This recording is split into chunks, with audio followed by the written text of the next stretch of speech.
¿Qué ole, raza? Welcome back to the channel, guys. I'm so excited for this build, man. It's actually moving along decently quick. I'm trying to pump out as many updates as I can. I know this is only the second one, but like I said, I'm trying to hit you guys with this. I'm gonna try and start posting weekly, hopefully here shortly. I got some stuff coming with the Malibu, but anyways, we can talk about all of that later. For now, we're gonna get started on putting the diff into the Bronco, so let's get right into it. Alrighty, so here I am, laser shot where it's been this whole time. So leaf springs are welded in pretty much, you know, enough to where I think I could put weight on them. Basically just got big tacks on all of these brackets. So next step is actually getting the differential in here. And obviously I want to line up my diff with my transaxle.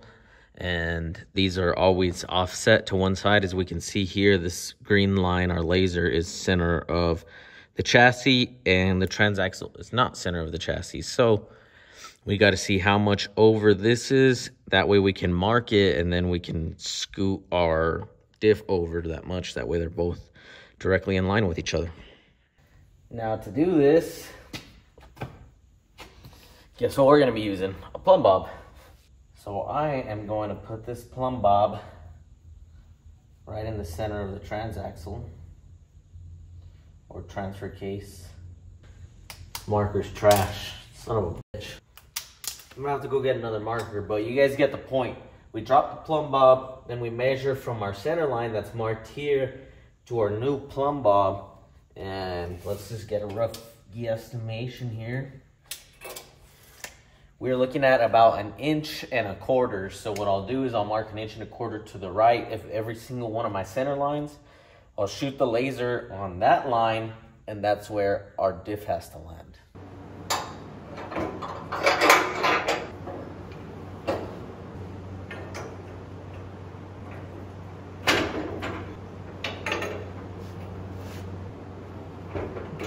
Oh shit.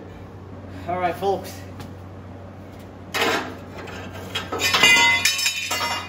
Dropping shit over here, but we're in a very rough mock-up stage right now. So what I want to do is try and figure out what our pinion angle is going to be. That way I can see if I'm going to have to cut the old perches off. So as you can see now, the leaf spring's actually going to run underneath the differential. Typically on an F-150 they are on top.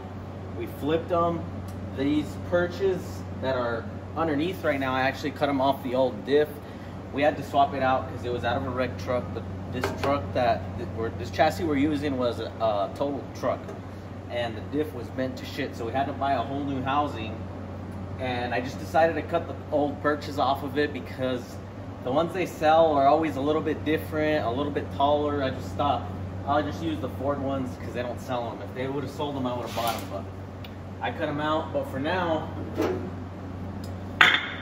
when making fine adjustments like this, how you're gonna see with this pinion angle, I like to use these jacks that come in trucks, scissor jacks, things like that. They're very precise when it comes to moving something up and down. Let's see here. Maybe I only need one grip. So let's just say that's where it was gonna go. To find our pinion angle, we have to measure our angle coming out of the transmission or this transfer case right here. So to do that, we have an angle finder. So see, with that jack, I got the angle on the diff to 83, so it matches the transfer case. All right, boys, we're looking pretty freaking solid here. I mean, you know, obviously it's not done, and it needs things to be done, and I'm realizing I got my work cut out for me. The reason I wanted to do a rough fit up was to see if I was gonna have to cut those shock brackets are, which now it's very evident they're gonna have to go, and the old perches are gonna have to go, so that's gonna fucking suck. But they have to go because they're so close to the new location. They're literally almost in the same place. This isn't exactly where it's got to go, but I know that's basically you know, the general vicinity, and there's just no way it's gonna get further away from that to be able to put our U-bolts on. So I'm gonna have to shave those off too. So I'm gonna pull this out, shave the diff completely, probably just leave like those little brackets on there. That stuff doesn't seem to be in my way. None of this seems to be in my way. Shocks will probably end up in this area. I'll make a bar or something up here for shocks, but everything else on, you know, bracketry wise on this diff has to go for now. So let me do that. That's gonna suck. It's gonna be a lot of grinding. Well, actually, I'll probably slice them off with a plasma and then clean it up after.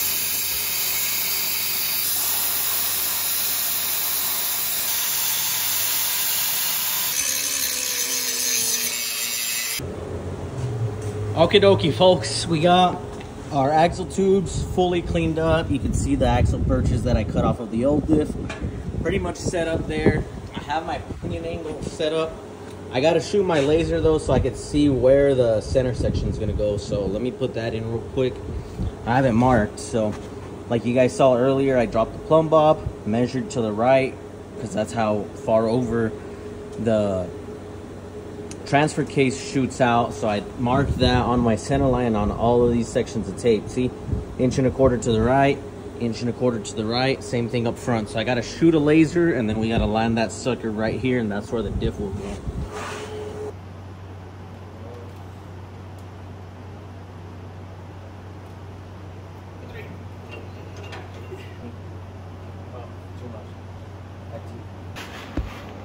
Would you look at that, man?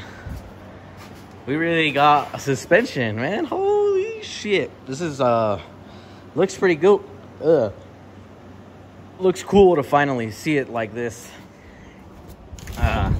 So right now my perches, I haven't welded them yet. I just tightened the U-bolts onto the axle and the leaf spring, and I took the jack out from under there. My pinion did change on this side. See right here we have 83.5, so essentially we have to match that on this side.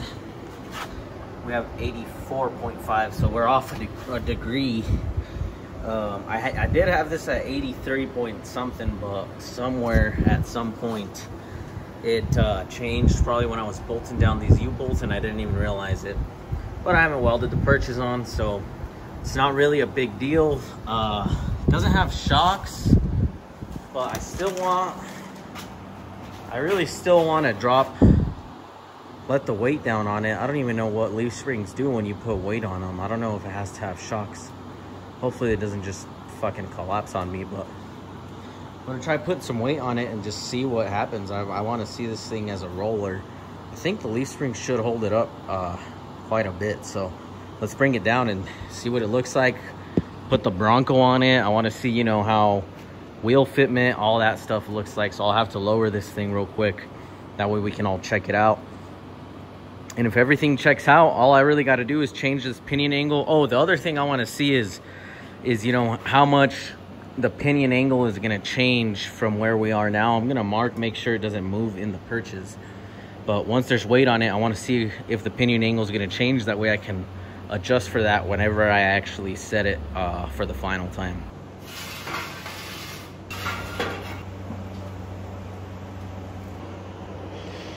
Yo, this is sick. No more jack stands. Just suspension, baby. Obviously, we're missing shocks and shock mounts and all that.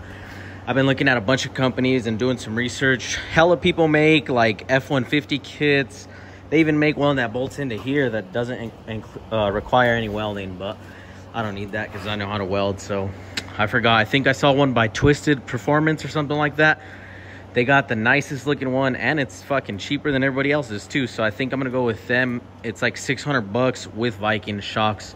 So probably gonna do that. But right now, I wanna lower the Bronco. That way we could check fitment, you know, where the tires are actually gonna go, because it's actually in right there. So, you know, I don't know what it's gonna look like, but I'm hoping it looks symmetrical, fits in the wheel well good, and everything should be taken care of technically. But we're gonna lower it, and this is the first time we'll be able to see the Bronco on its suspension.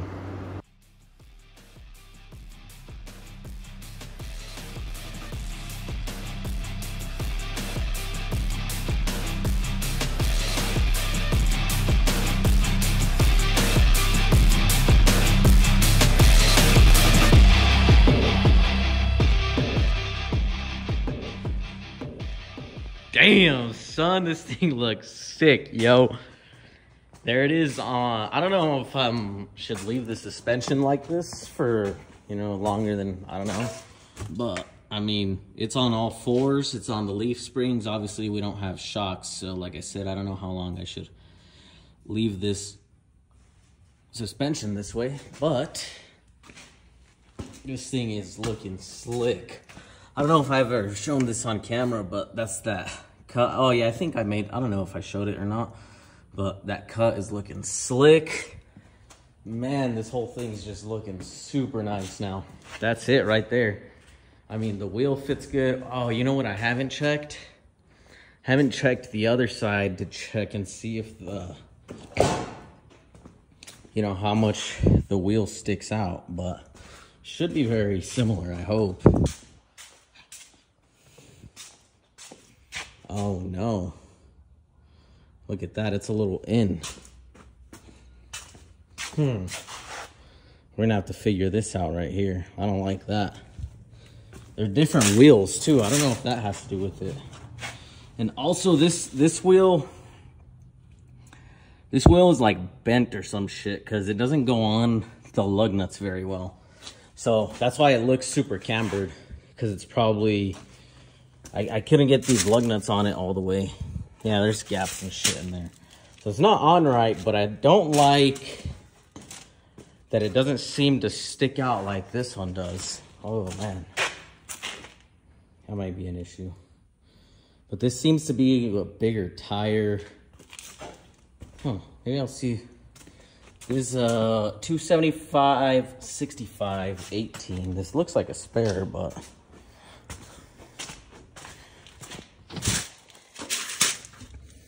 And these are, let's see here, what the fuck?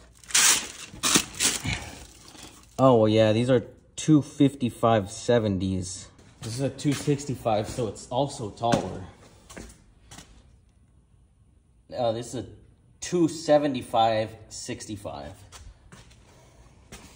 So it's actually a little bit narrow, right? Narrow, oh no, it's way wider, 275. And this is 255. Okay, that makes sense. Yeah, it's a fairly wider tire. So if I put two of those back here, which I kind of want to do just to double check and make sure that it looks legit, then we'll be good. Good to go. But, ooh, this thing is looking really good. I like that. So last video you guys saw, I cut this frame, or I told you guys about how I cut this frame, shrunk it down. I got my leaf springs installed, and actually off camera I got all of these brackets welded in. So all of that is done. You guys saw how I covered up this notch that we made in the chassis. Right now it's welded. So some of the things that I have to do today are grind these all clean. That way we end up with a factory looking chassis, hopefully. There are other things in here that I have to clean up. Things like this, welds like that got done by somebody else. Those, you can see those cut marks there. They're from some brackets that we cut off. I also want to shave off all of these brackets that we don't need. You know, there's no need for this stuff. So I'm going to cut these off, trim them down, make them look kind of like that. Grind everything smooth, basically. We don't need any of this stuff anymore for the Bronco. There's shock mounts on this side. That stuff's going to go.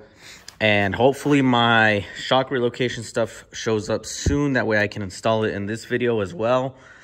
Also, I have to do something about this. This isn't my proudest work right here. This isn't how this should have been done, but it is what it is now.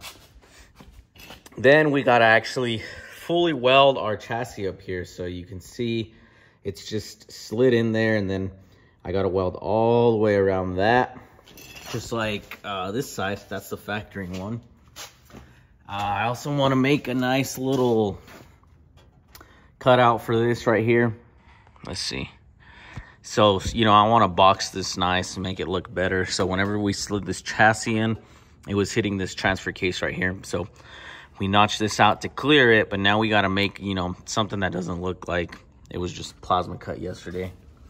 And I think I'm shaving off these as well. Just gonna try and shave the chassis as much as I can. But yeah, I would like to also shave all of these holes. I feel like it would make the chassis look better, but I'm not sure if that's something my dad's gonna want to do or care to do. So I don't know, they may end up all just staying, but in my opinion, I think it would look super nice if we could just shave all of these and have a really nice flat chassis. But yeah, these brackets also fully welded in, just like the back ones. I'm gonna weld a plate back here, the one that goes here. Originally, they're back here. These guys. See, we have a hole for the nut. I'm pretty much gonna cut this down to the size that it is. That way we can have a backing plate on these and then weld it up here too. And then this will be fully finished up. But yeah, I'm excited. I also got to take that drive shaft in to get cut. Look at this, guys. This drive shaft's gonna be, I measured it the other day, and if I remember correctly, it's 32 3/4 of an inch from the backing plate here to the front of this 8.8 rear diff right here. So it's gonna be super short. The more I think about it, the more this thing's gonna absolutely just rip. Wheelbase is 104 inches, so honestly, I need to figure out how to convince my dad to put a supercharger on this thing, and it's gonna be literally insane.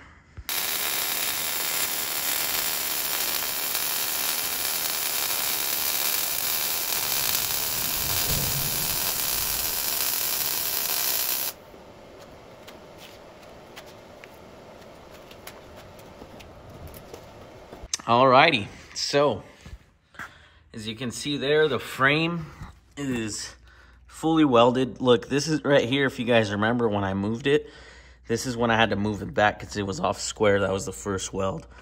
But yeah, now this frame is fully welded all around on both sides. I showed you guys the leaf spring mounts. That's hull welded. I got my diff over here. This thing has the perches on, so I'm actually clean this up and put this in, and we can stick our drive shaft in. That way we can check that out real quick.